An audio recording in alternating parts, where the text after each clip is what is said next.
We're hearing from the Portland Police Association about their new public safety campaign. They're putting up billboards throughout the metro area to urge city leaders to fully fund and staff the Portland Police Bureau. Fox 12's Sarah Hurwitz has the group's message and the reaction it's getting from the community. Well, we know 7 billboards will be going up throughout the city. This one here says, "Do you feel safe in Portland?" Now, today we spoke with one man who's been vocal on gun violence issues in the city. He says he definitely does not feel protected, and that is part of the push behind this campaign from the Portland Police Association.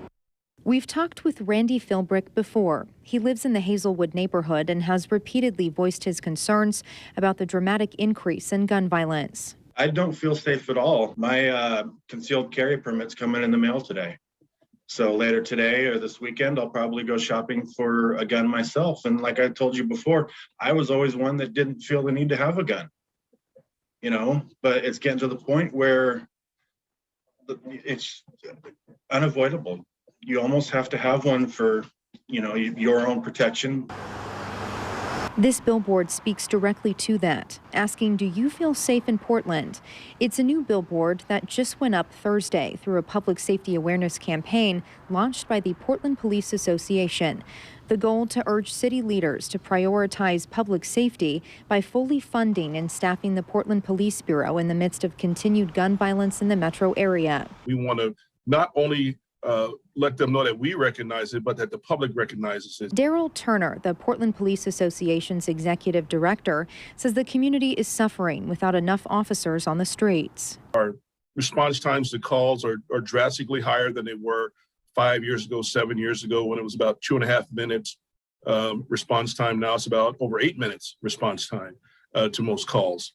That is unacceptable. But it's not because the police officers aren't doing their job. It's not because the dispatchers aren't doing their job. It's because we're overwhelmed by the number of calls. The billboard pushes the community to this website, asking to sign a petition to invest in public safety. Every year it costs more to buy a gallon of milk, a gallon of gasoline, or a loaf of bread.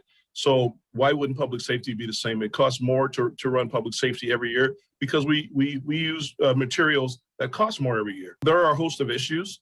And ours is not the only answer, but ours is one of the biggest answers. Some Portland residents have said this is not the answer, that it's a multifaceted issue. I asked Turner about that and criticisms that police don't need more funding, they need more accountability. I've advocated for body cams. We advocated hard. We've worked on policies. We've worked with the Bureau. And Daryl Turner says that PPA does plan to present those petition signatures to the city sometime before budget hearings in October. Reporting in Beaverton, Sarah Hurwitz, Fox 12 Oregon.